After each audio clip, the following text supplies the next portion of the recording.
Welcome to Wildlife Conversations. I am your host, Jen Ritchie, and I want to thank everybody for joining me these last 9 months. It has been so fun. And especially this last April and May, I packed in a lot of guests because that's when they needed the dates. And it's just been so rewarding to me. And I want to thank everybody for joining us. And I know you're going to enjoy my guest tonight as well.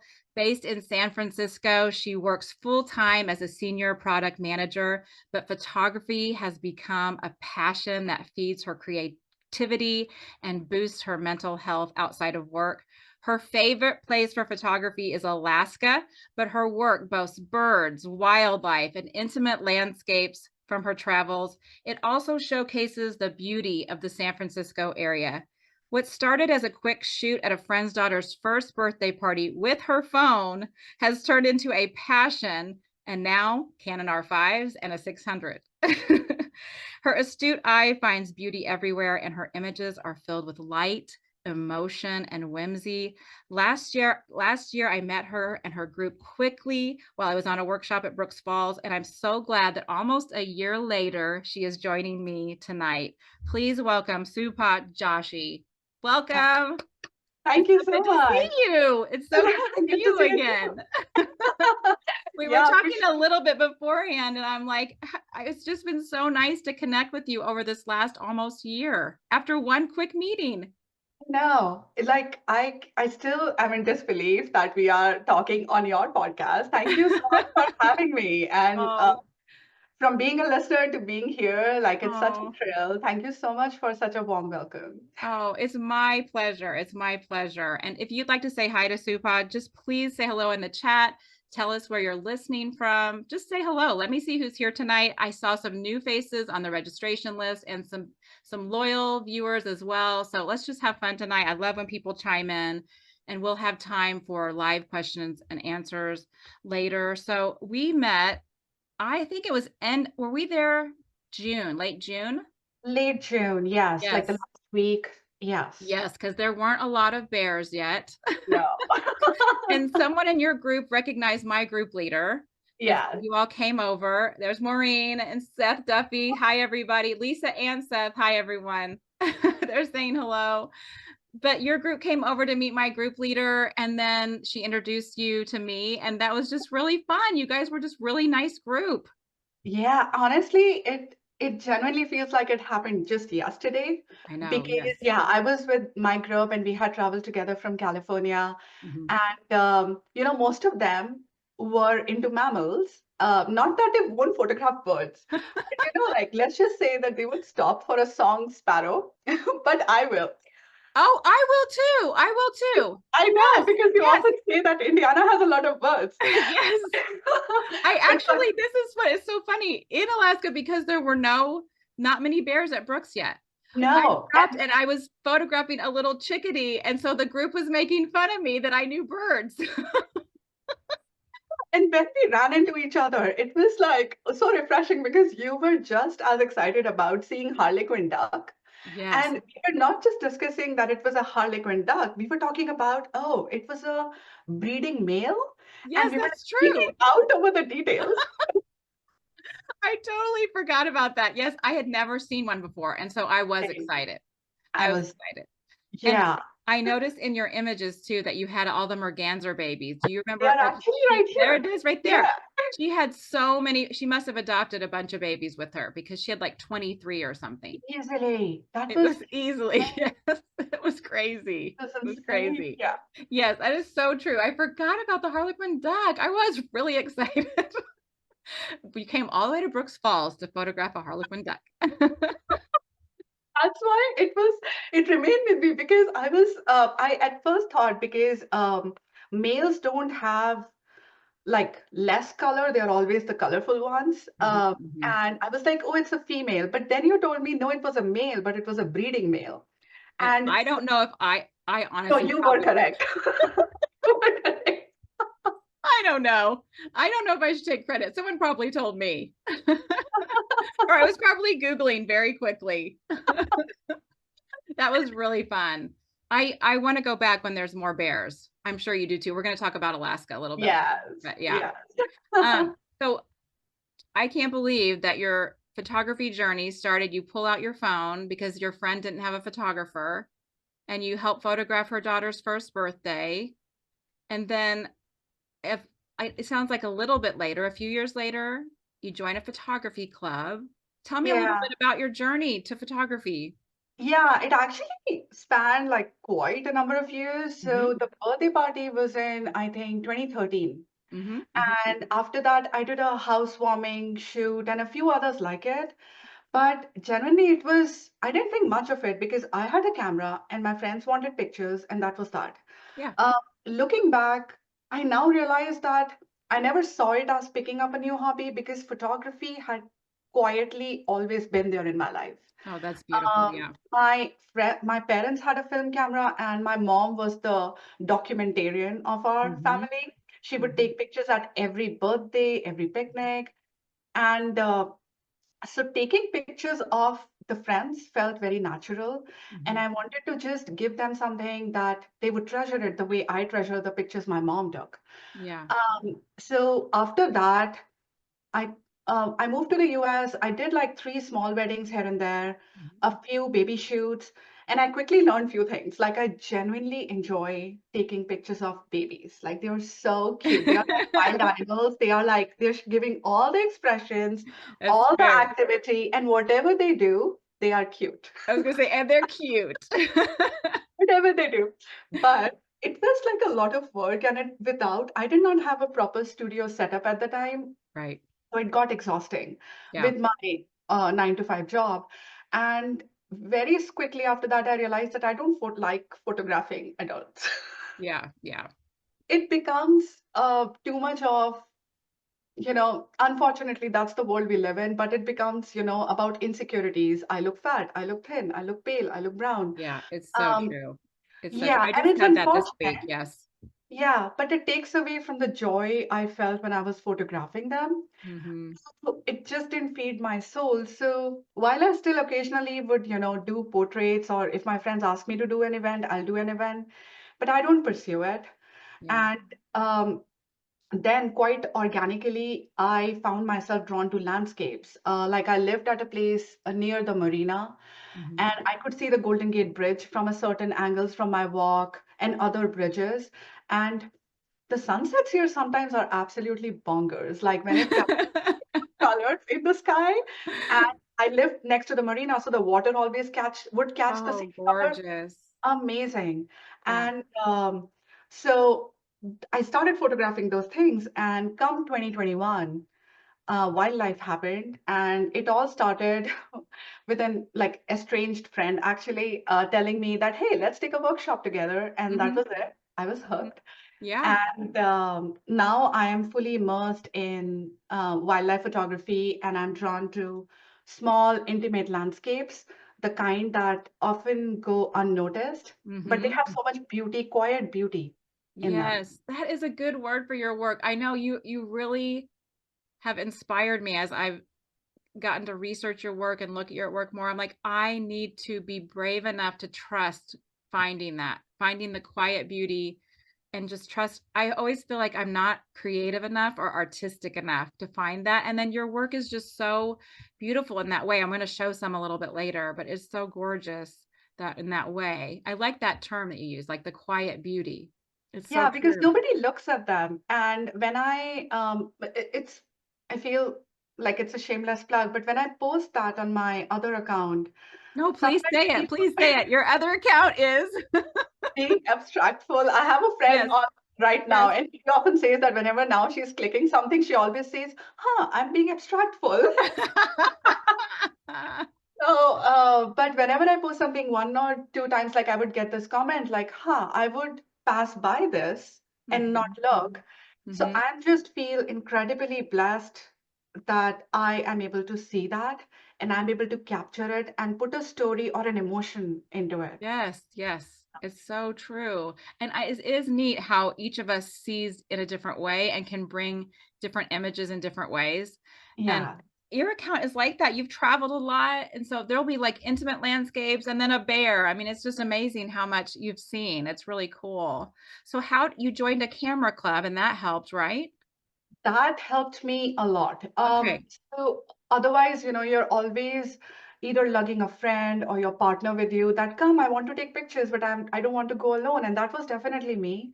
Yeah. And I would like also like a chicken all the time that I'm very scared. So I would it was really important for me to find people who have the same nerdy obsession with this. I love it. Yes, yes, I get it. So, yeah, so I found a local photography group on Instagram. It is Bay Area based. Their name Uh-huh. is Escape, Escaype. Oh, that's cool. Yeah, and they would actually forecast things like the sky would burn tonight, like there is 70% likelihood or 100% likelihood that it would burn looking west, looking east, Mhm, Golden Gate mhm. Bridge, and all that. They would put out these things every day. And you could plan with other people That's on nice. places you could go out and photograph together. Mhm, And you get a sense of community over this shared interest. mhm. And what was also helpful there, that you get constructive criticism for your pictures, both from composition and from editing point of view, Yeah. what you could do to make it stand out more. Yes. And it was just really nice to be surrounded by people who were just as nerdy and passionate about Yes. this. I And know. It is so true. It is so true. Sometimes I told my kids one night at dinner, like, I am not a nerd, you guys. Because they yeah, can get in these nerdy discussions and then they're like, Mom, all we have to do is mention a bear or a camera and you're a total nerd. absolutely, I'm like, absolutely. okay, okay. 100% agree. But it is so nice to be with people that can talk your same language. Exactly. So And true. yeah, there are times when you just want that because you can go through as many YouTube videos as you want, Ugh, but it gets tiring. And I learn on the job. yes, yes. So for me, it's just nice to talk about and just practice it right there. Mhm. I'm the Yeah. same way. I'm kind of a hands-on person. Like, Yeah, I can read it and watch it, but I really need, like, someone to tell me and show me. And exactly. like you said, it is true that you kinda need feedback in person like that. Someone on YouTube can't give you feedback.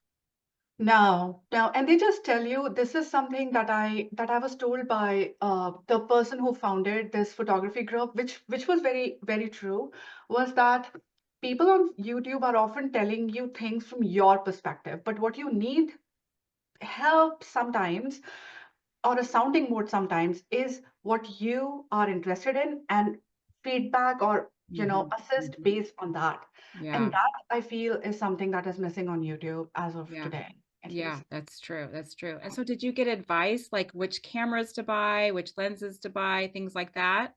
Yes, absolutely. That So, helps too. yeah, that helped. Like I started with a Canon Rebel, and I know you did too. Yes, I did too. Yay! Yay, mo another Canon shooter. Yes, absolutely. Proud to be. So, but it was like at a time where I did not know much about the camera, and it was just seemed like a choice, so I bought it. I don't even remember what T version I had.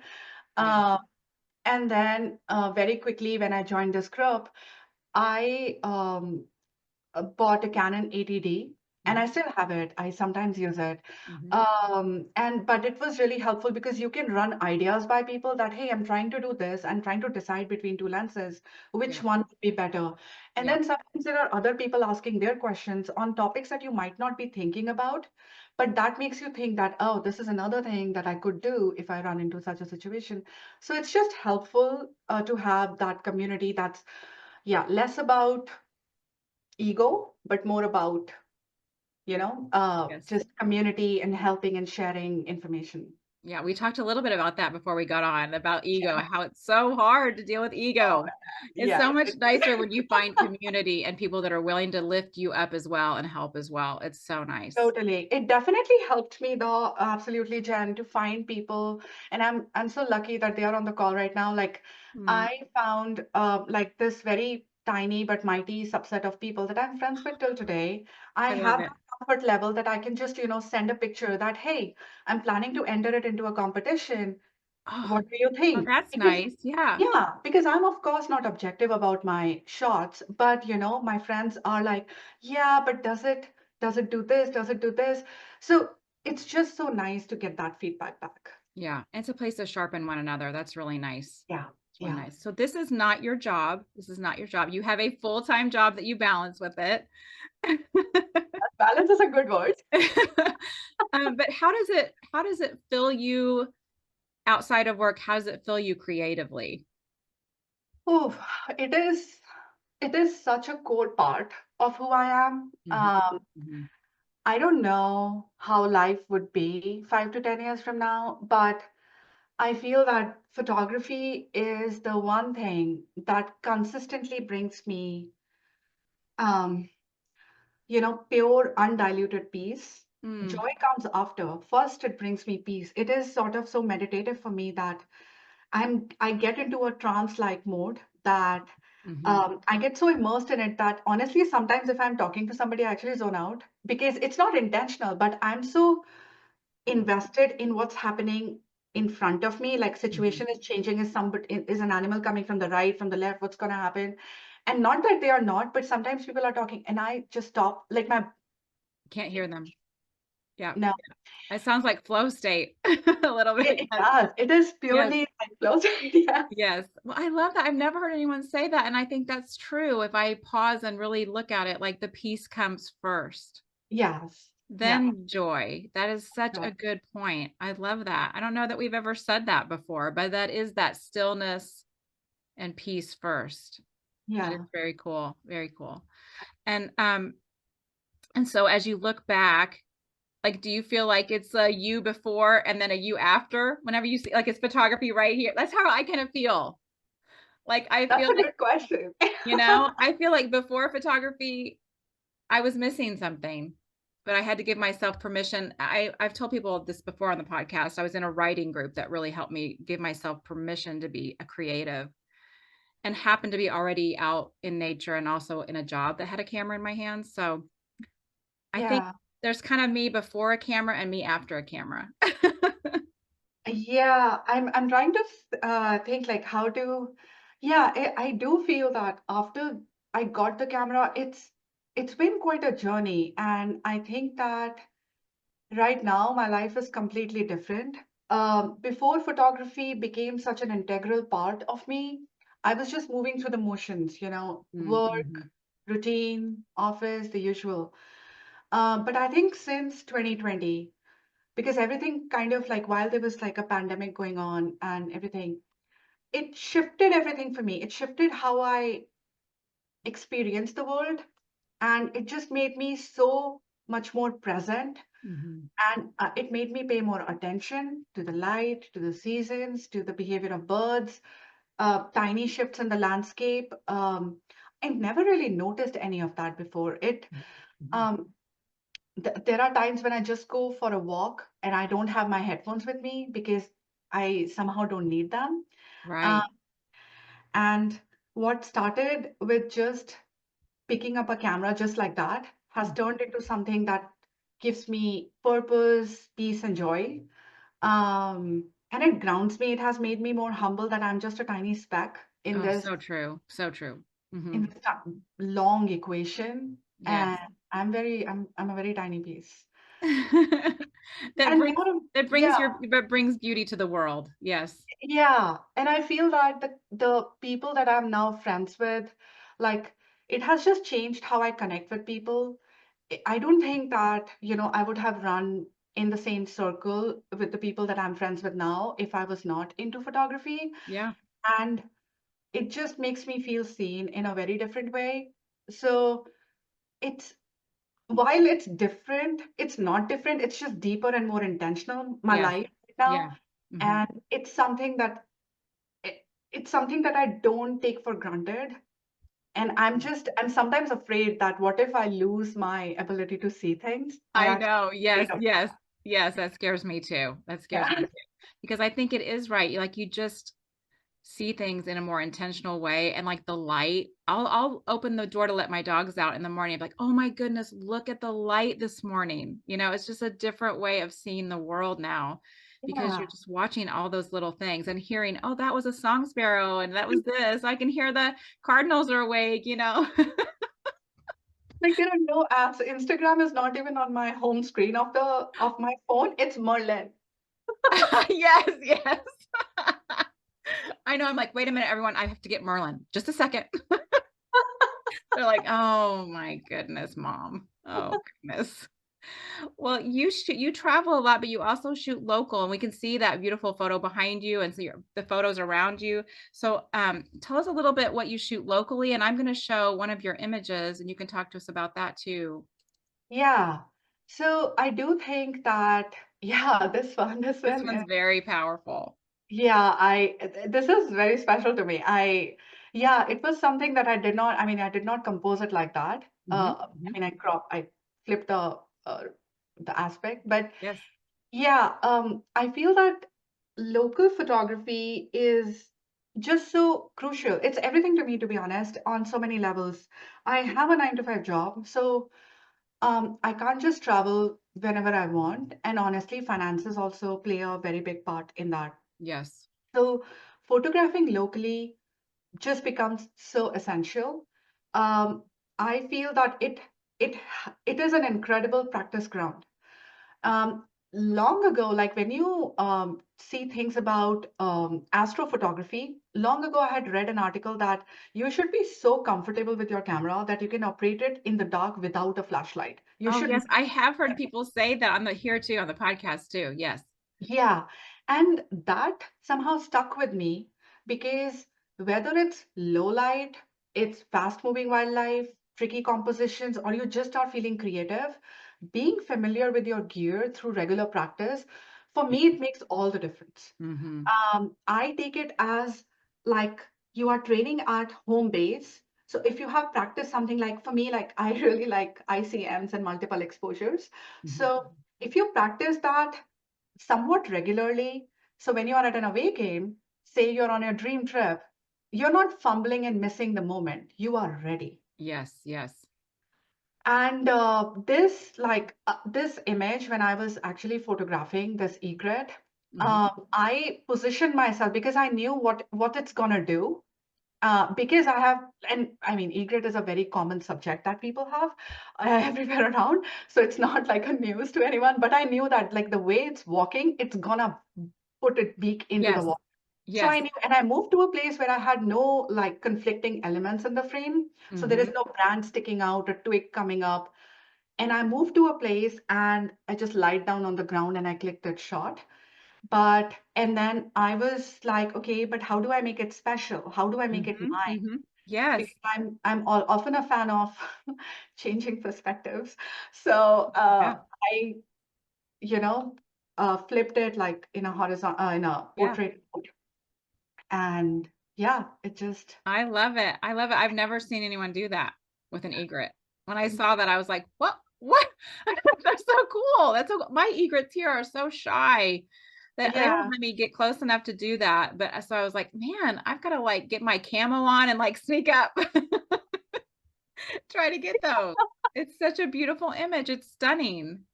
It You. really is. Yeah. I also feel that, when you photograph things locally, you also develop a deeper appreciation for the place you are living in because you Yes. understand the ecosystem a little bit more. Yes. Absolutely. Like when I drive around, I live on like a hill. I mean, yeah, SF, San Francisco, of course, there are hills.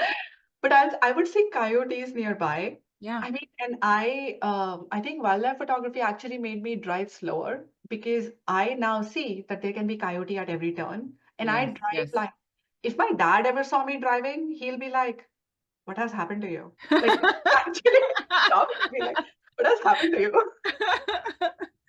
I think the same thing, and I have been known to, like, stop now and, like, shoo animals out of the road, and I'm turning into a different person. I don't know what's happening. Yeah, photography does that.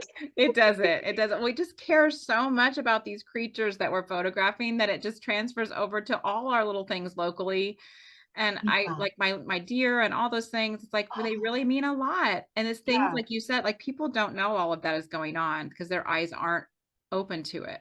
So Yeah, much going on in our absolutely. urban areas and residential areas that people don't know. Yeah, Yeah. so cool. Well, you said earlier that you like to be able to find a photograph anywhere. And I think that is really good advice. And this is that quiet beauty I think you were talking about too. So I want to show, I made like a collage of 5 of your shots Okay. so people can see them. Because I wanted to get all of them in tonight, and so I'm gonna share that. I don't know if people can see that. Can you see that? I can see that now. Okay, Yeah. good. Because these were so beautiful, so beautiful. Each one of these is an individual shot, and I put them on a 5 um, image collage so that we could see them all tonight. Yeah, and believe it or not, these were all except for actually the top left one Mhm. that was at a friend's doorstep. There was this reflection, and I was like, oh, I took out my camera and I took a shot. This was essentially like from the house, and there was like a bokeh behind of the sun reflecting somewhere. Wow. But the other four were taken when I was waiting for wildlife to happen. So the top right is in actually Brooks Falls. So we were Uh-huh. waiting, and while we were waiting, I looked down, and there were like these amazing patterns. Um, and I was like, I have to. So my 100 to 500, I went down. It's so beautiful, and no one would be like, Brooks Falls, but it's a different view of Brooks Falls. I love it. Yeah. Yeah, I like how you say it's a different view because I think that um, I do like finding things wherever I am, and it has shaped my photography in a very different way. When I had just moved to the United States, uh, I used to follow this photographer. He unfortunately passed away a few years ago. Mm, It was quite untimely, but his name was Patrick Josh. He was based out of Michigan. mhm, And it was quite randomly that I ran across his page and I started following him. And he would, I think at the time he must be in his like 40s. So he would, not that that's important, it's an irrelevant. I don't know why I thought of that, but he would go out every morning. He had a dog. So every morning, no matter if it's raining, snowing, hailing, hot, mm, freezing, he would go out to the same spot every morning mm, and he would photograph a different thing. And one day, and I never realized that. I always thought, okay, yeah, it's, you're looking here, you click the picture, you're looking here, you click a picture, you're looking here, you click a picture. Um, and then one day he put a caption on his picture that, photography is definitely you go to different places and, you capture something new. Yeah, sure, that is photography. But what photography is also going to the same place and capturing something different every time, finding a new perspective. And that idea sort of stuck with me. mhm, At the time, I had, a few go-to locations nearby where I felt safe going by myself. yeah, I made it a personal challenge to keep seeing things differently. Sometimes it was a wider landscape, other times it was the way the tree trunks had lined up. There were patterns in the grass or reflections in the water, but it was the same place, but a mhm, completely different image. And it really changed how I experience a place. I feel that it helped me immensely become more present, mhm, more observant, and I was able to develop this deep respect for the world around me. And I truly felt that, there is beauty everywhere that we go if we are open to seeing it. mhm, And mhm. this was just that, yeah, all the middle three. Actually, I was waiting for a kingfisher. Oh, it's so beautiful, and the way the post process is so pretty too. It's so pretty. Thank It you. really does inspire me. I don't feel brave enough. I'm just not, or maybe worthy enough. There's something where I'm like, I'm just not artistic enough, like the abstract and the minimalist. I'm just like, I stop myself all the time. I And think you should explore I it. need to Um, explore. I need to explore and be brave. Yes, absolutely. Because I can guarantee you that you would have even more pictures that you never noticed that are already in your arsenal. Yeah. And Yeah. you will go back because I have taken pictures like I think before I even knew that I had this thing about taking smaller scenes, Hmm. I had bought Sigma 180 to 600, and Hmm. people usually buy it to get started in wildlife. I Yeah. bought it for landscape because I don't like white scenes. I want Yes. to see Yes. it. Yes. I I wanted like totally get that. I do that with my 100 to 500, and I had the 150 to 500 Tamron, and I would do that too. a beautiful Yeah. lens. Yeah, yeah, Yeah.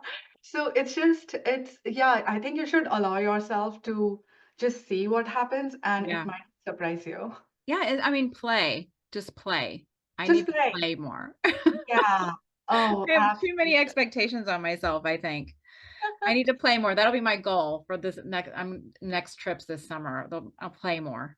Yes, Yeah. absolutely. And not everything, like nothing, not everything that I photograph actually makes it to Instagram, not because it's not Mhm. worthy, but because I genuinely like putting an emotion behind it. And I really do want, I think it was Jacqueline who said that I was gonna say it sounds like what Jackie was saying last week. Yes. Exactly. Yeah, sorry. I think I misnamed her. But Mhm. yes, exactly. I resonated with that so much because what I want my pictures to be is to for the viewer to draw an emotion out of it. It should be something, except for like maybe disgust or anger.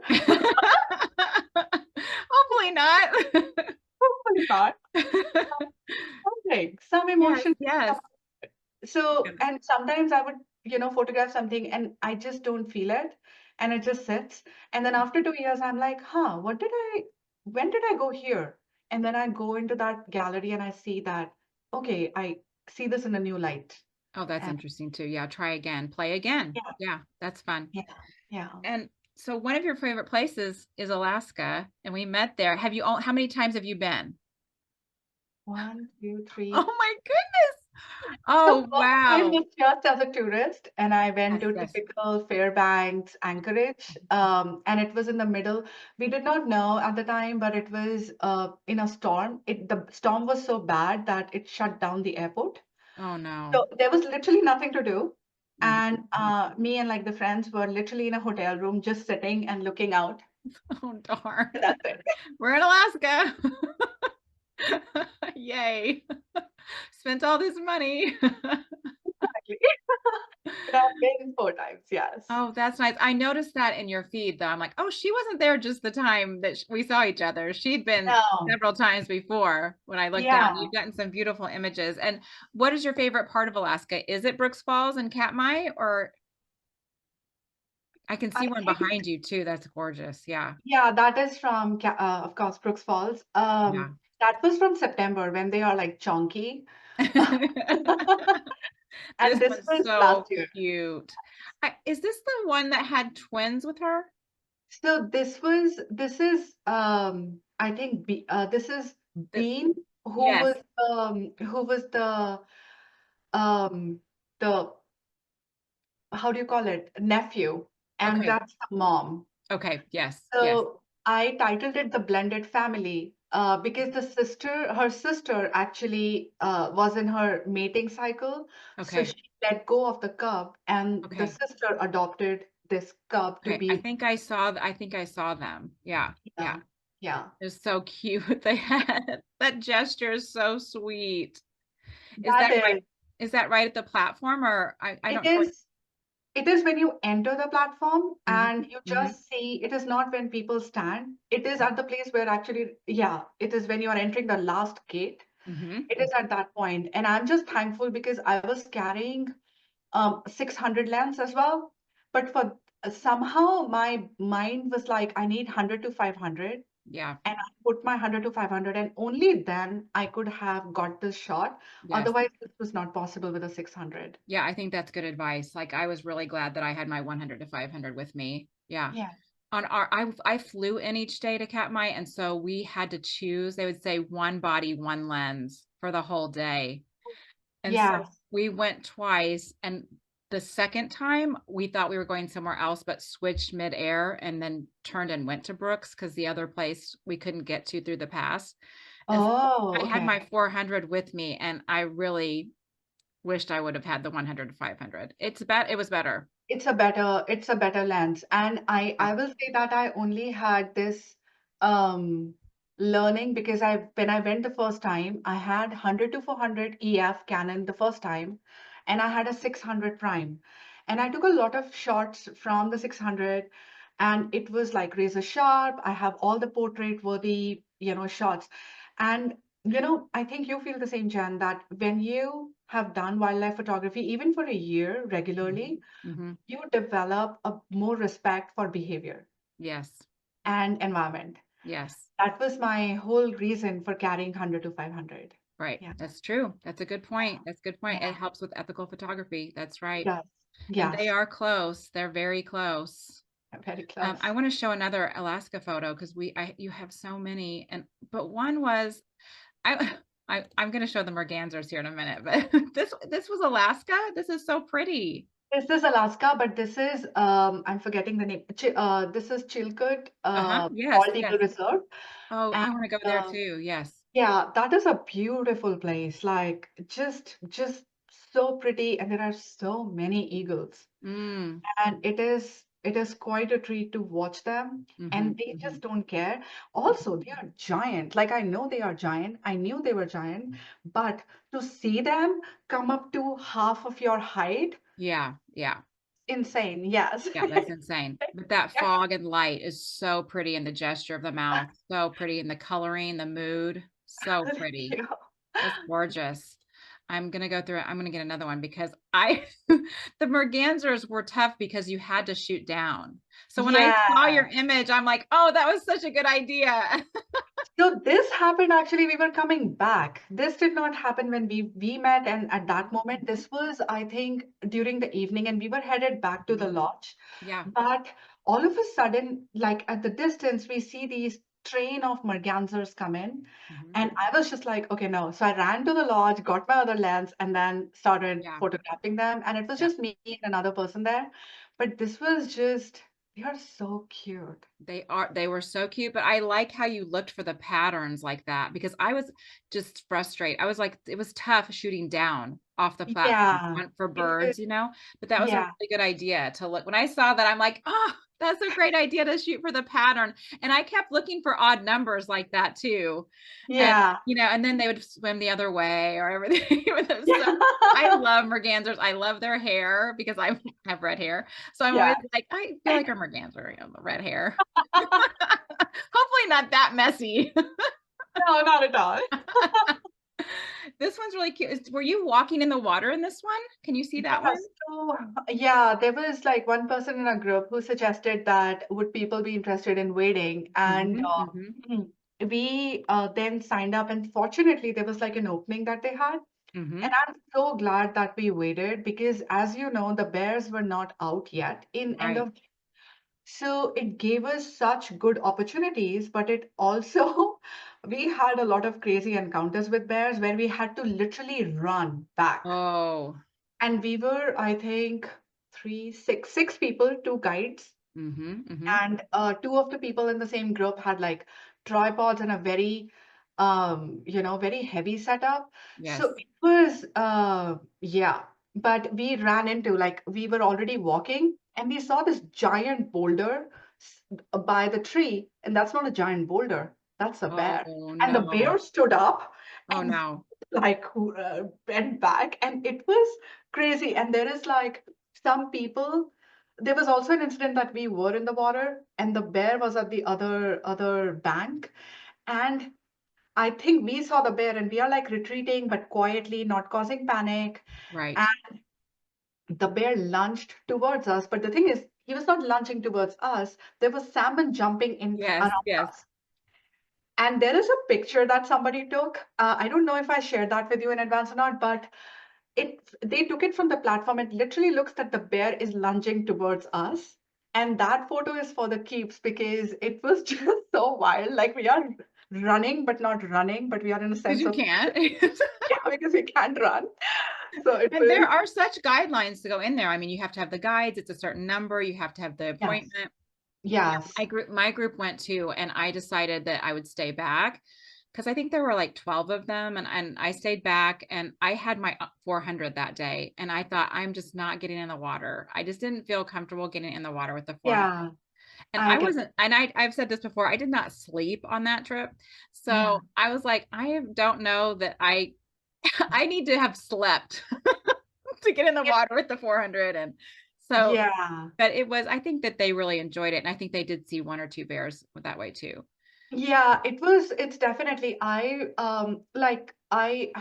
carried 100 to 500 also for that. So this shot was from 100 to 500. Yes, But yes. I know that even with sleep, Jen, I'll be very honest, I was not comfortable carrying 600 Yeah. because you are restricted. You Yes. can't, 100 to 500 is like very nimble and you can like put it any which way. It's also lighter comparatively. Yes. The prime lens, Yeah. even It was a lot. 400.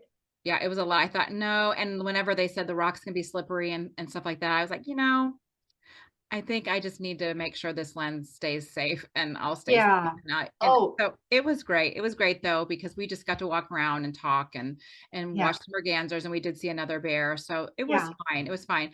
I mean, we could see the salmon waiting. Like, but they just wouldn't move. And I'm like, oh, if I just had, and I think 3 days later they all moved in. And I'm like, Yeah. of course they did. Of course I they did. know. I think the day I reached back, it was July 4th or July 3rd, Yes. and we are seeing Yes. videos that they are now jumping, and I'm like, of course. That's the same. Yes, that's exactly. I was the same way sitting here in Indiana, just like that too. Like, of course, of course. So I'm going to switch gears a little bit, but we talked a little bit about like some things don't make it to social media, but does social media affect, I mean, what you put on, but also like your mental health? How do you come to terms with social media? That's a good question. And uh, how do I come to? I mean, it does affect, like photography for me. It like genuinely saved me. I went Mhm. through like one of the most difficult periods of my life. Mhm. Uh, and when I was dealing with depression, it was in Mhm. 2019, and Mhm. it was just when I had joined that camera club as well. Oh, But wow. it just so happened that I had started exploring photography around that time, but my mental health was at its lowest, Mhm. and um, I was in a really dark place, and this is like a trigger warning, but I Yes. had thoughts of self-harm. Like, Mhm. I never acted on them because um, have been a very hopeful person throughout my life. And Mm. maybe Mhm. that deep down was telling me that it's a bad idea. But Mhm. Mhm. it just the thought brought me so much peace from all the mental health, pain I was having. It was Yeah. just Oh, too much for me. And it was the first time in my life that I was actually having this sort of a helpless, hopeless feeling. And I think that's what photography makes it so special. Like photography is so special for me because it brought me the kind of peace that I hadn't felt in a long time. oh, that's wonderful. It genuinely, like, it helped me, like, it numbed the pain, and not in a way that it was suppressing it, but in a way Right. that soothing it. And I Yes. often say this, I tell this to my therapist that it kind of is like a cold pack to something inflamed. Yes. And I didn't realize it then, but it became this healthy, immersive outlet Mhm. that Mhm. helped me, slowly heal. And my brain didn't even realize that there is something else that's going on. There's a treatment plan that's going on. And my brain also was caught off guard that, oh, something is happening. Realized it way too late. And so now when I pick up the camera, I think that's why I actually stop listening because it's the same thing that I tune out what's going on in the world, and it just gives me calm And peace. and peace. And Yes. for someone who struggles with mental health, like that's I feel is invaluable. Mhm. It Mhm. became sort of a lifeline to me. Mhm. And I have had people, sometimes they would say like just usual comments that, oh, like sometimes people who are not photographers or who don't have a hobby in their life, they will be like, oh, she's again going on a trip. But it's so much more than that. Yeah, that's It's true. like exercising, but for the brain And for the and, heart. Yes. and Mhm. for the heart and for each and Mhm. everything because, Mhm. yeah, it just, but I have had my ups and downs with Yeah. Instagram. Yeah. There was definitely a time that, it feels like a race that, oh, more followers, more likes, I want it all. And Yeah. I'd see posts from people who I follow that just two more followers away from a 10K. And I would be like, everybody tells me, I mean, I'm human end of the day. So I would be like, 2 days out of 10. people say I'm a great photographer. Why don't I have 10,000 followers? I know, isn't that, I mean, it's there. It's there. It's this like made up system. And then you're like, Yeah, exactly. what am I doing wrong? And it's like, I'm not doing anything wrong. It's just the way this algorithm works. It's the way luck works. Exactly. Yeah. Yeah. And Yeah. it's also, I feel sometimes it's the kind of, the company that you keep. And if they are very Instagram heavy, then you also kind of have Yeah. that same influence. And I could see that this mindset was creeping into my photography. And I Mm, found like that I'm chasing images that that would perform well on Instagram, but not the ones that I actually wanted to create. yeah. So Yeah. it felt hollow. Oh, that's a good word. That's such a good word. We've had a lot of good words tonight. That's a really good word. Yes. I'm glad. Yeah, I'm often worried that I'm just going to use the word amazing a lot. Oh, And oh my gosh. I know if we had a game for everyone to say every time I said amazing or something, that's that phrase, and then too cool or something. I'm like, oh man, if we had a drinking game of me saying that, it would be bad. So I'm sorry, everyone. I do say some of the same words over and over, but I truly mean them. I do too. Yeah, right. No, hollow is a really good, that's a great word for it for social media. And Honestly, that's how I felt because yeah. it was like I'm putting all this work, but it's it's like I'm putting all this work for instant gratification, and Mm, it's such a rush. Of course, you get 200 likes on your pictures. What a rush! But what happens after? I think yeah. it's a crash. Yeah. Yeah. It's just not worth it. Because it's Uh, over. And then you're trying again the next day. You try again the next day, Yeah. and it may or may not work. You are at the mercy of the algorithm. Yep. So I think over some months, I gave myself like a timeout, and I really genuinely asked myself that. And I do this a lot because sometimes I am running into circles, and Hmm. I Hmm. ask myself that, what do I actually want? Do I want to chase followers? Or do I want to create work that I'm proud of? And it's okay if you are in either camp. I just wanted to identify that what I want. Right. And me, it was, I wanted to create work. I want to create work that tells a story, that makes someone feel something because I'm a very emotional feelings person. And I just want that my work should show that I care Yeah. about it. Yeah. And and then I realized that when I focused on likes, my photography suffered so much that I was not honoring the story that went behind this picture that I created and the work that went behind learning something, creating this image, um, that connection, the emotion. Hmm. What I wanted people to feel was getting lost. Hmm. And it was, I think, around the same time that I read something. This is not verbatim, but it was like we are so sad when our picture get 20 likes. But imagine 20 people walking up to you and telling you in real life that they love your picture. You'd be over the moon. I'll be, I Yeah. think, 10 steps beyond the moon if they were Yeah. to Yeah. come That's a to lot of out people. I a don't lot even of know if I people. ever get one in real life. Yes, exactly. And that genuinely hit me hard because I was like, yeah, I would much rather have that than this Hmm. Instagram meta world that we live in. Yes. So I stopped. It took a while for me to, get rid of that philosophy, that reach, likes, views. Hmm.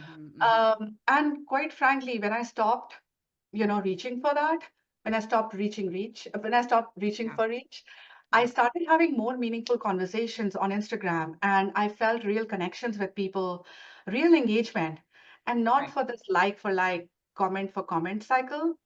And yeah, and now my work, I genuinely like how it reflects what I stand for and who I am. Yeah. Yeah. Um, just happy about it. I Yeah. like that it's honoring and not hollow. Those two H words on each one's on honoring on one side, hollow on the other, and you have to revisit it. That's Yeah. so true. Like revisiting it almost sometimes daily for me, but I think I've had a piece about it better in the last year or two. That it's Yeah. like I think it's just a carrot that keeps being put in your face, and then the carrot changes, and then it changes, and the game changes, and then you realize it is hollow. It's never going to reward you. It's, if someone's making billions of dollars of from showing me this carrot all the time or changing it, and I don't want to live for that. I just can't Yeah. live for that. And the emotions that go up and down over it, it's just not worth it. And I think like you said, it's just been way more rewarding to actually get to know people on the platform. Yeah. Yes, It feels so much absolutely. better. Yeah. Absolutely. I think that you see that even people can see when you are commenting just for reach. I think people Oh, can also that's true. see Yeah, that. yeah, yeah. That's so So, true. and that's the culture. That's the culture I don't want to bring to my page because I just cannot engage in, yeah, that kind of fakery. Yeah. And It's so true. I just can't. I just don't have energy. I mean, imagine there are so many things in the day that take away your energy. This Yes, is the yes. hack to I was gonna prevent. say we have real lives that take real energy. And sometimes I Exactly. have to remind myself, get off of Instagram and like go see a real thing. Like just sometimes if you're just numbing out, it's like, how long have I been scrolling on this? Let me get off and like join real life again. Come Exactly. on, come on. Exactly.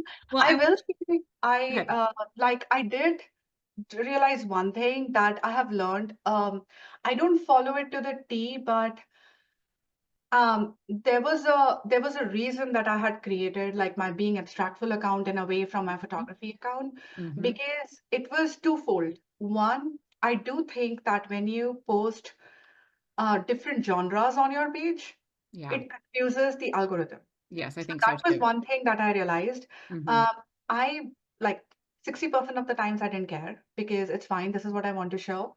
Yeah. But it mattered more to me that when I'm checking my own profile, and I thought like when a customer would check my profile, how would they see? And it should not be all over the place. Yeah. So the content has to be very intentional, Yeah. what you are putting. And that was the reason that I created my abstract images page because I Mm-hmm. wanted that to tell a story and then my wildlife pictures tell a story. I So think that you're is right. something I did do Yeah. that kind of complies with the algorithm. Yeah. I had to do that too. I worked a long time trying to balance my portrait business and wildlife, and I never, so I just finally created a whole other account for portrait, and I don't ever like mix that anymore. Maybe one time, maybe sometimes in my story for local people, but Yeah. yeah, it's just hard to know. But I think that it's being abstractful, right, is your other Yeah. one. And it's Yeah. really beautiful. It's really beautiful. I think that's exactly right. I think we touched on this last week, but it's like the consistency. For me, it's for I'm picky about it. I'm picky what my squares look like. Right? It's so important. And I wish I could move them around. I wish they'd let them be interactive because I want to Yes. move around sometimes. It's Yes, for absolutely. my own aesthetic and what I think is beautiful. And it does look prettier the way I put it. Yes. Oh, I 100% agree. Meta, if you are listening through my phone, take this Yes, as yes, a which feature they are. request. Which they totally are. Let's show some of your favorite images because they are gorgeous. You sent this wolf photo. I think it's in Yellowstone. It is in You have a black Yellowstone. wolf in the Oh, snow. Wapiti Um, Lake Park. Yes, the yes. gorgeous Oh, eyes. Yeah. it's definitely, yeah. Thanks to the guide that I had at the time. Like, she's no longer in Yellowstone, but her name is Kate Oxman. She Hmm. is one of the most incredible guides and now friend that I have, had. It was honestly just because of her that we were able to get this shot. It was something about like we were at some other place and we were trying to look for wolves, of course. And Yes. she was like, you know what, you guys, let's just go out. I think if something needs to happen, it will happen. And I know it sounds weird when I say it, but it was genuinely her energy Hmm. that brought us to this Hmm. photograph. And Hmm. it was just what an experience. Like we saw the whole pack. Oh, that's cool. Were you guys in the northern range or were you in the West Yellowstone I snow think we coach? were in the West Yellowstone range. Okay, okay. Did you take a Yeah. snow coach in and We did take a snow coach. yes, Actually, yes. there was a cute word for that. Oh God, there is like a very small car. Oh, It's not a coach. I don't know. Oh man, oh, thank you, Jarek, because Jarek was with me. Oh, is he Bombardier, saying? I can't see him in the chat. Okay. What was Bombardier. okay. Yes, Oh, thank that's you. fun. Thank you, Jarek. Yes. I can't see So, the chat right now with the photo up, but yeah, when we were there this winter, we saw two and they're the black like this, and the eyes are just so stunning like that. yeah, So fun. it's Oh, yeah. bombardier. Okay, yes. I We're going to say that word over and over. know. It was quite fun to ride in that. Oh, this one, yeah. It's Describe not this one for people who will just be listening later. Yeah, so this makes this this shot is special because it has a story behind it. So I was in Vancouver at the Mhm. Great Bear Rainforest, Mhm. and we are sitting all day. It's raining all day. It was actually quite flooded, like 2 days before I reached there, and we were sitting. It's raining. It's a rainforest. It's amazing, beautiful. Um, you can't just move around like you would do in an American setting here. Like Canadian wildlife is very skittish. And there was a tree. The thing is, we can't look up at the tree because there is like a lot of branches and twigs in the middle. And we thought it's a pine marten, it's a weasel, because something is dropping from the tree and it's like high up. And then we alerted our guide, and this all happened over like 1 or 2 hours because a person is observing, we are not paying attention, we are like, oh, it's just like the branches and twigs, and then we are like, no, there is something. And there was a mama and Oh. cub on Oh. the tree. Oh, But the that's fun. and our guide told us that you cannot even move your leg. It is that sensitive because this mom is worried about her cub, like as all moms are. Mhm. So Mhm. she's worried about her cub. If we Mhm. move or if we make a sound, she will not come out. Mhm. So she got down from the tree, the cub got down from the tree, and she is looking. And we are just sitting. We are not even looking, sometimes looking, not looking, looking here and Mhm. there, but not, but Mhm. still. And she looked at us. And then later on, she first came out herself. She didn't bring the cub and she hunted for a salmon. And then they took the salmon, fed the kid, and then both of them came out. So Oh, for me, this image was about trust. And, we made her feel, I hope yes. genuinely, that we made her feel so safe that she could come out with the cub. Oh, that's And this is wonderful. what wildlife photography, I feel, is all about, making the animal be safe, secure, and yeah, it's just that, and I not love feeling it. entitled and privileged. See, that does really tell a story. It really does. It's a beautiful image. Yeah. And then we shared the bear image before with them leaning on the shoulder. That was another one of your favorites. And Yeah. then I'm trying to remember what the other one was. Oh, the fox. Oh, yes. I really. So sweet. This is also in Yellowstone. I was wondering if that was Yellowstone. Yes. Yeah, and it was just like that. It's smiling. It's like the I smile you love have, when they make that face. right? Oh, so cute. Yeah. So this That's is just wonderful. I love the snow blowing on it, and gives it like such a mystical feel. It's really yeah. cute. I love it. So that's Yellowstone again. So see, you just go everywhere. I want to go to the Great Bear Rainforest. It's on my list. Oh, it is beautiful. And I'm going again this year. Oh, yeah, it's Uh, much to, closer to you than me. yes, that is true. That is true. I will Oh, say that I went with Tim Irving, and he is this amazing photographer oh and a yes, yes. human. Like, he's just good at a human level. And when you have a guide who's like that, Mhm. you just your experience on a workshop just, it's just more and more incredible. Yeah. Did you say Timothy Irvin? Is that who you said? Timothy Irwin, yes, Irvin. Yeah. Timothy Okay. Irwin. I have heard of him. Yes. Yes. Yeah, he is just very knowledgeable, very Mhm. nice, down to earth Mhm. person, and Yes. the whole experience was really amazing. Oh, that's one. I do. It's on my bucket list. It really is. Yeah. I want I want to go. I want to go. So, is there something in photography that you haven't learned yet or something that you want to try that you haven't tried yet? You seem Oh, like you would have things that you're brave enough to do. Now I'm going to too. there are so many things I want to. Yeah, I want to learn how to do multiple exposure for wildlife. I Mhm, genuinely mhm, feel that, like, I do have like, thanks to my mom, I think I have a creative angle to my mind. mhm, And I think I want to learn how to do multiple exposure. And mhm. I just want to learn ways on not lose the creative edge, Yeah. because I think that's what keeps me going. If, yeah. it's the ability to see what else I can do with Yes, the same yes, subject. yes, Uh, I just want to, just keep on working on that muscle memory more and more yeah. and work on that.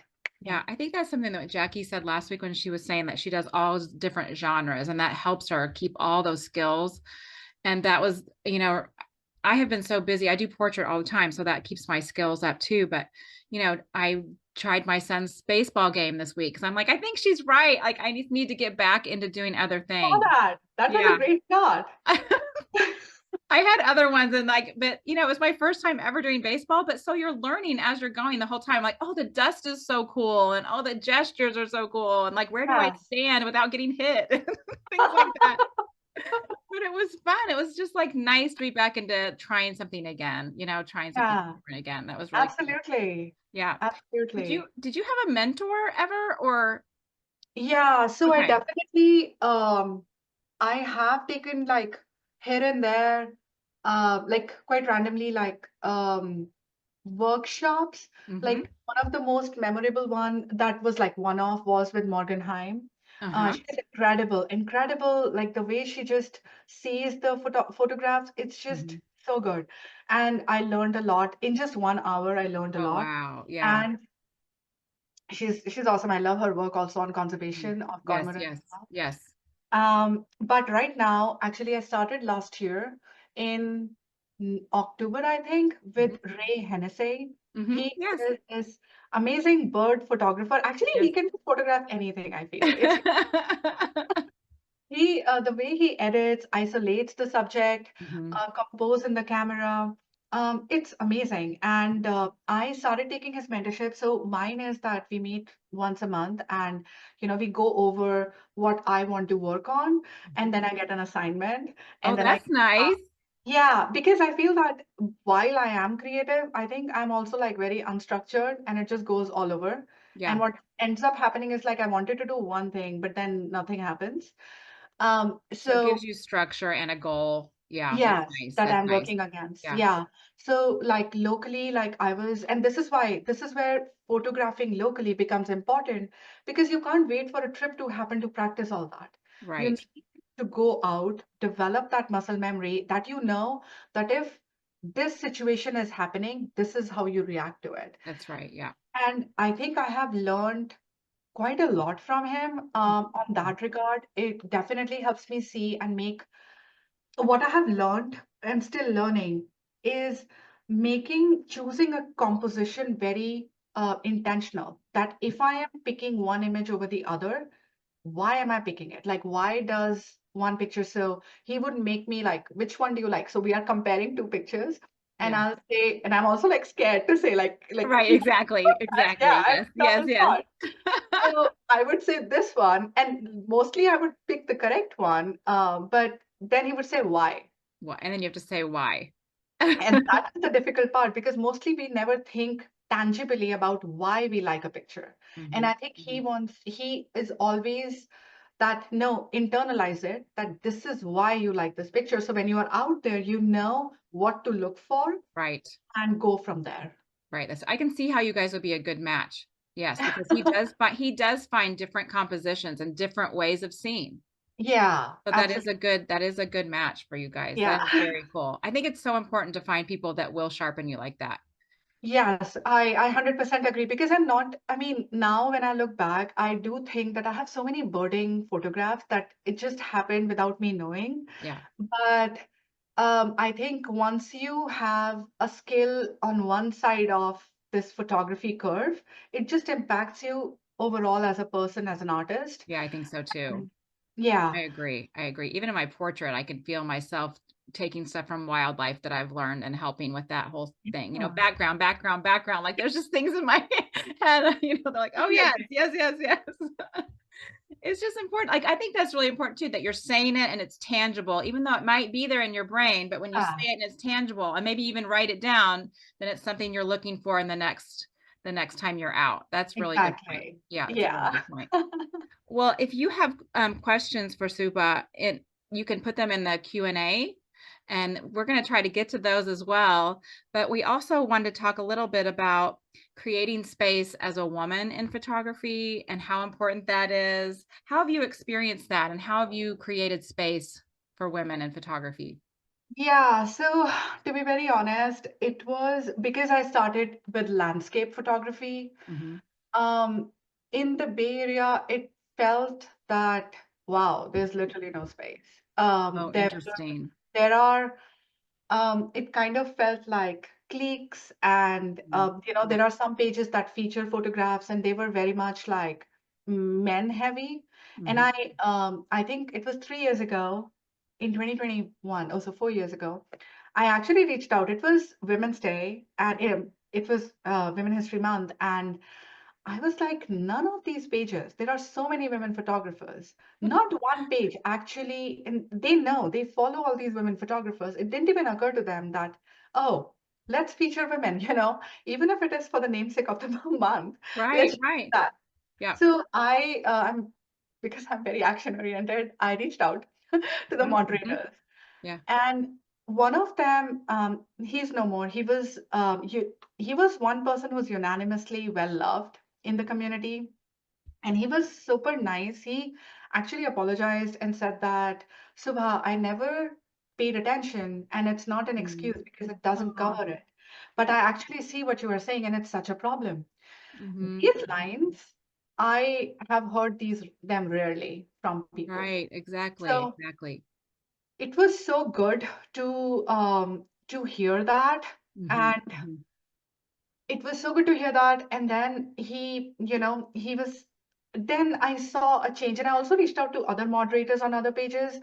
The bad experience that I had there was one very prominent page. That person is no longer associated with it, not because of this, Mm-hmm. but he told me that I told him that, hey, it's International Women's Day and Women History Month. Would you mind, like, it would really Marrying uplift some women. Yeah. women. Yeah, featuring some women. He's like, I would very much love to, but it would really upset if I don't feature all the women because I follow a lot of women. Right? Thank you. What? I, If I feature some women, I'm going to offend all the women. No. logic actually left his brain or something. I don't know. But I had a speechless moment on I'm like, huh? And I think I Yeah. left it on red because I was just like, you just don't get it. Yeah. Yeah. And then there are three women who I knew from the photography group I used to be part of. Mm-hmm. Um, and we would constantly see that if there is like even a local publication, like we have SF Gate here, who's like a newspaper, like a digital newspaper. Mm-hmm. And even Mm-hmm. if they are featuring posts of on July 4th fireworks or Fleet Week or what have you, most of it are men. And the thing Yeah. is that it's not okay, it's fine, but there is work involved when you want to bring diversity on the table, when you want to Yes. have equal exposure. Yes. It's not easy because we are all, regardless of who we are all born with a bias in our mind. It's just how we are grown up. Yeah. I was saying so many ridiculous things until I was 30, and then all of a sudden I'm like, wait, what did I just say? It's a process, right? Like Yes. everybody is born with biases. The first step is awareness. Yes. And if you even deny yourself awareness, then it's not gonna change. So Right. three Right. other women and I co-founded this group called West Coast Framers. We are trying to like make it more universal across US, Mm-hmm. but our goal is to show what equal exposure actually looks like. Mm-hmm. So we feature everything except for human and AI pictures there. Uh, Yes. and there are times when, we also have so many women and there will be one guy and then there are like guys. So we constantly chat. We constantly actually tell each other that, hey, it's been like three women. Can we feature a guy? Like Yes. we Yes. constantly have that loop because this is how the cycle goes. Yes. And yeah, but it was, and that was just one way to, you know, take some space. Yeah. And uh, yeah. I had a big Instagram account reach out to me last year and said, "Can you follow us and tag us and everything?" And I'm like, so I go and I look, then they don't follow me. And then I went through I went down their post and it was all every single one was a man, every single Oh, one. And so I said, if you feature women and follow me back, then maybe. And hmm. they're like, oh, well, we'll maybe get to that. We can't yet because we have so many. And I'm like, no, then it's not, then Exactly. I'm not following. Don't ask me for a follow. Yeah. That is not going to happen unless you, I mean, I just get tired of being disrespected like that. And like even Yeah. going down podcast lists and just watching man, man, man, man, man, like 2 years of men. It's Yes. like I know so many wonderful photographers, men and women, that it's like there has to be like I remember as an English teacher, and I was a junior high and high school English teacher, and I would make sure that I called on boy, girl, boy, girl, boy, girl every class period Yeah. because I wanted everybody to be seen and heard and equal. And I'm thinking it's 2025. Can't Right? we just do boy, girl, boy, girl, boy, girl? Like, Exactly. I don't get it. I don't understand. I'm too much of an overachiever, like to understand why. I'm like, I don't understand why I'm not equal. So I totally understand it. And, kudos to you for just starting a new thing and then being able to do guys and girls and guys and gals. It's like, it's not that hard. It's So not. It's really not. not And that I'm hard. also, yeah, I'm also thankful to the three other women because it Yes. took collective force and we were just so driven and upset about the lack of representation that there is none. Like there are so many brands that also would just, Oh, you know, yeah. feature women, feature men. And Yeah. I wish I was actually, yeah, I wish I had not been. Yeah. I wish they featured more women or just have some semblance of equality, which Yeah. it's not, it's just disheartening to see. It is. It is. And it's just it feels disrespectful when I know there's so many wonderful women photographers. So it's Absolutely. like just reach out a hand. It doesn't Yeah, take much to reach out a hand and be like, let's do this together, or let me celebrate you. I don't think that's that big of a deal to want to celebrate more people. And that's right. you can look at it in a really positive way. And I wouldn't, I Absolutely. mean, I wouldn't even say that I would say all this in a political way. I'm saying it as like a human way. Like Mhm. we have a lot to offer and it's just really fun to have more people at the table. So Absolutely. And I in hope the same so. spirit, though, Jen, I'm so thankful for your podcast because it's like so refreshing to see women and hear their stories. And you have created such a nice, warm space. And I see so much work goes behind the scenes to make it work. So I'm just so incredibly thankful to you for Thank creating a you. space, not just for me, but for everyone. And it's just you are uplifting so much in Oh, this thank you so community. much. So I'm just so, so, so thankful to you. Thank you. I didn't say all that for you to say that. I was not paid, you guys. She's not paid. I didn't pay her It was to say totally that. Well, genuine. Yeah. I think I just wanted something that I wanted to listen to. And so I just talked to the people that I think are really fun to listen to that I see like, oh, why haven't they ever been on a podcast? Or I want to hear their story. Yeah. I would have people reach out to me and ask me questions like, where did you learn to edit like that? And I would say, well, I'm a portrait photographer. I've had a mentor. I've been practicing for this many years. And then they'd be like, oh, well, then I need to go find someone to teach me that. And I just be like, or who do you think we should have on a podcast? And I'd be like, I don't know. It's just Totally. like, it just finally got like when Maureen and Jenny mentioned it, we were all talking about it in Anchorage. It was like, yeah, I think we're just going to have to do it on our own. I don't know. I think just so we can hear more people from this wonderful community. Yeah. Not that there's Absolutely. not other great podcasts, because there really are and great Yeah. people, but there is Yeah. room. There is room for more. There is so much room. Yeah. There's a lot of room. Absolutely. Yeah. Yeah. We Absolutely. can keep listening to podcasts all day long. There's a plenty of room. Well, it looks like we have a question. So let me ask this question. Danny asked, how does one go about finding a mentorship and what is the cost usually associated with it? That's a good question. That is a good question. Yeah.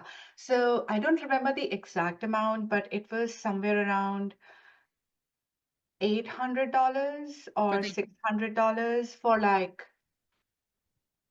4 to 6 months, Okay, but it so was definitely around that range. yes, I did search a lot for what mentorship would work for me that's and right. who would that person be.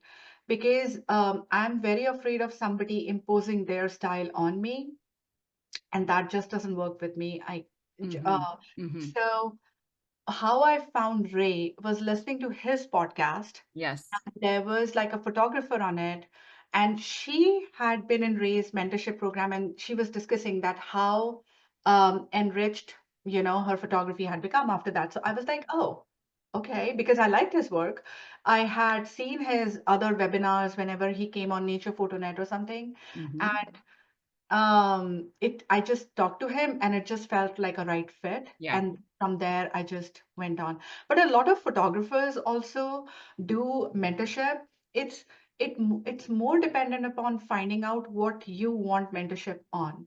that's So I right. started with saying that, but I started by, oh, I want to work more on my creative muscle. Mm-hmm.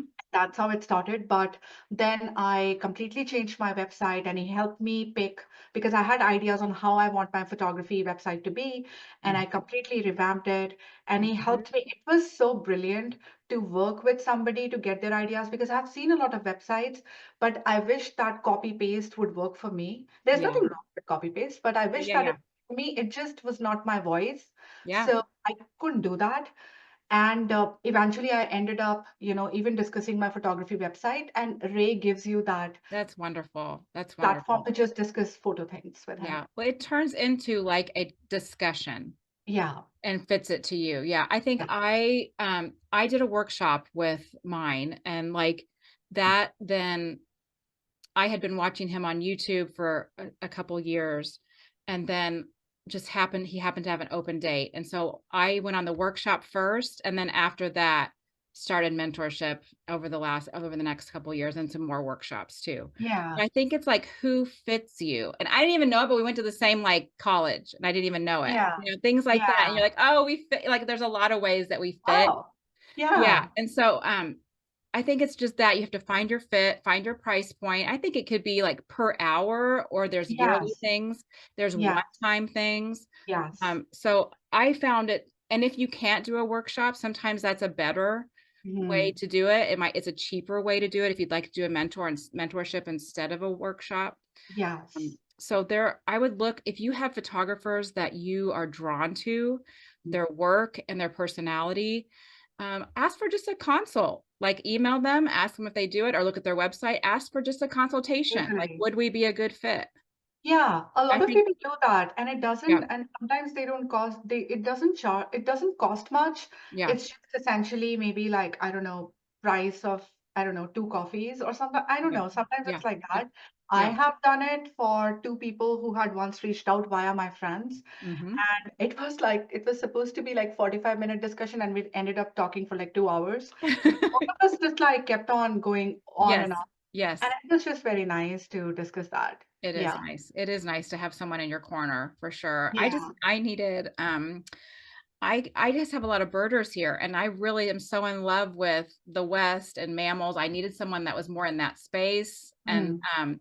just needed help with I asked around here for technical help and I just couldn't find it. I just couldn't find people that would help me. And so it was like I honestly it totally changed my life to find Right. a mentor and changed my photography. And I'm just so thankful for that. But I think also you just have to find someone, I think I've talked about this before, that is gentle with their criticism or Mhm. critiques and things like that, that you have to find That's that fit. right. Totally. I Yes. 100% agree. 100% agree. Yes. I'll also say that if you like the way somebody edited their picture, I think that it would be worth asking them how they edited it if they are not like super influencery or sometimes people get very arrogant about it. Yeah, yeah, yeah, So if you get like good energy from them, definitely feel free to ask them. I think I have done that yeah, historically. Like, hey, how did you click that?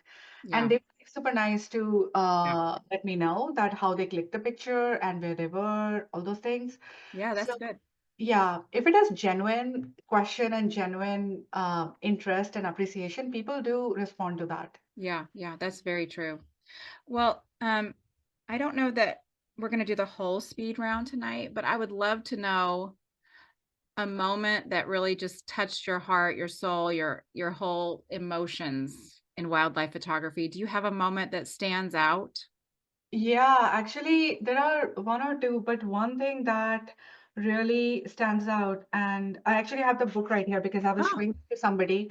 But this is a book, American Wolf, by mhm, Nate Bixley. Anybody who has been to Yellowstone mhm, and loves wolves, this is a must read. mm, It's incredible, but they have described the how wolves were reintroduced, what mhm, challenges they face, how they talk about the various packs, and it comes from the point of view of the ranger Rick McIntyre, and he had devoted his life to the wolves and how he would go and check the wolves and how did these wolf packs evolved.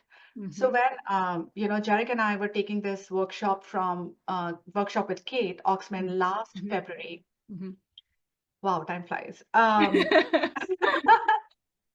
We were looking for wolves, and we had that experience where the wolf was trotting around in the snow, and it was Mhm, amazing. mhm, Next day, we were coming back from Cook City or Cook mhm. County, That's right. and we there is like wolf conservation people on the road.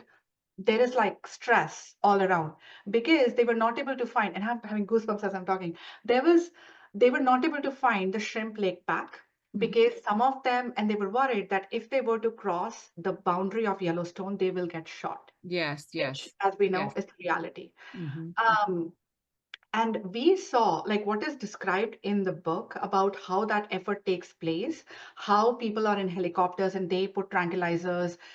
We actually saw that. oh, wow.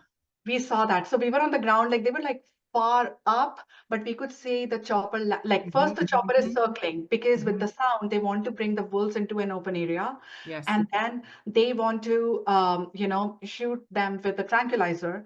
And Mhm. then once they tranquilize them, they they landed the chopper and then they got out, and we could see that. We heard. I don't think I saw that, but the person, the vet, was like petting the wolf. Oh, And then rest of the family, though, they came down and they ran away from the two wolves from the pack that were shot with a tranquilizer. mhm. And we are wondering, like, those wolves got up after hours. We waited for hours.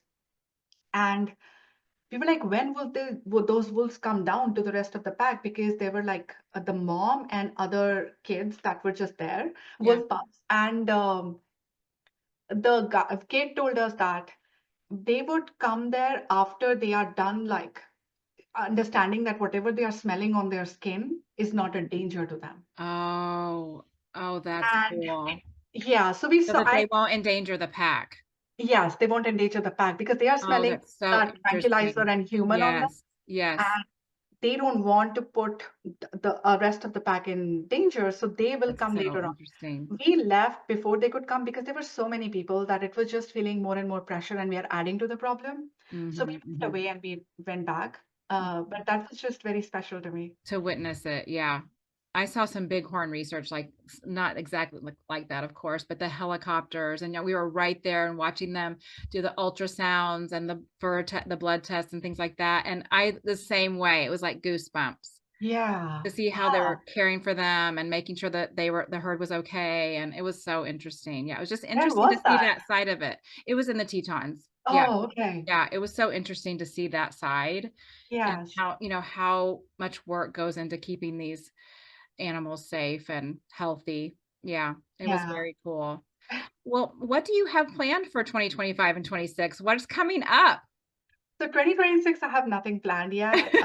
I'm trying to see what I want to do. Yes, yes. But 2025, I have a Great Bear Rainforest, so I'm going again. And then I'm going for polar bears after that. Oh, where are you going for that? Are you going to Churchill? Churchill, yeah, Oh, the famous fun. That place. is so fun. Are you doing it with like a workshop? I am. I Yes, usually do workshops. yes, That's why I yes. cannot do so many in a year because of Especially in the Churchill. expensive. Yeah, yeah, Yeah.